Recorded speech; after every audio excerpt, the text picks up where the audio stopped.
I have a question for you guys. Have you ever wondered if you play sports, why you do it? For some people, it is just for entertainment, for fun, or maybe because their friends play it. Some people, though, think about something else. They think about the results. What results, you ask? The mental and physical results.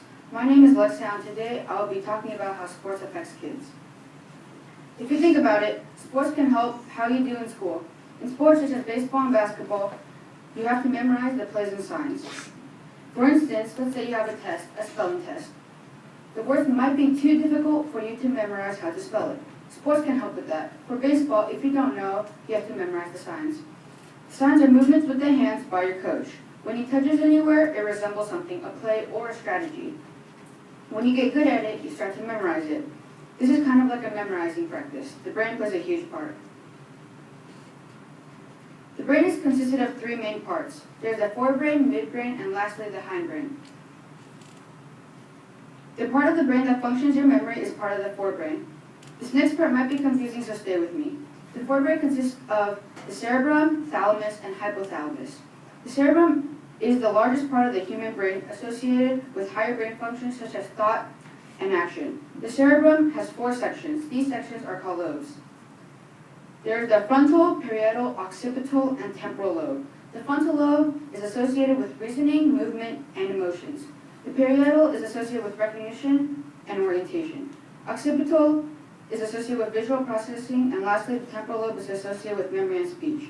If you haven't noticed already, all these parts have to do with memorizing and what you typically do in sports.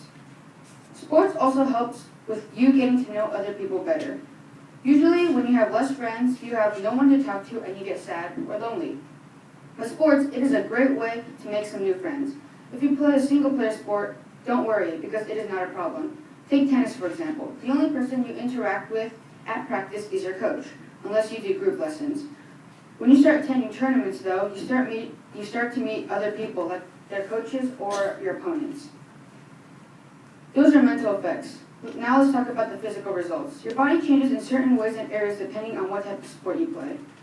If you play soccer, for example, you are working with your legs and building strength in your legs. If you play baseball, you are working with your arms and legs and building strength there. For sports that have to do mostly with your feet, you start to build muscles. Usually when you would think that some mid-20-year-old would run faster than you just because they're older. Well, the reason is because they probably have run a lot in their past and from past experience. The more you run, your legs are stronger and more used to running. There are also negative effects and risks, the most common of all, injuries. In the U.S., about 30 million children and teens participate in some form of organized sports, and more than 3.5 million injuries each year, which cause some loss of time and participation are experienced by the participants. That is a lot of injuries.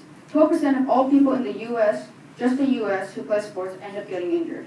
Some injuries are really severe. Sometimes people can get rough, and without proper equipment, you could break a bone. It takes a while for those to be healed. Some people break their backs and have to stay in a wheelchair for the rest of their lives, assuming there's no way to fix the problem. Out there, though, there are Olympics for disabled people, like people who are in a wheelchair. For example, there's a sport called wheelchair basketball, which gives disabled people a chance on playing the sport. Even though it is only 12% of people who get injured, you still have to watch out because you could be one of those 3.5 million people. Overall, sports are very good for you and benefits you a lot. Even though there's a chance for you to get injured, I would still go right ahead and continue or start playing sports. Try to find a sport that is fit for you, and try not to get into a sport where fights can happen because your parents aren't going to like the results and you definitely will not like the results. My name is Lex Hou, and thank you for listening to my talk about sports.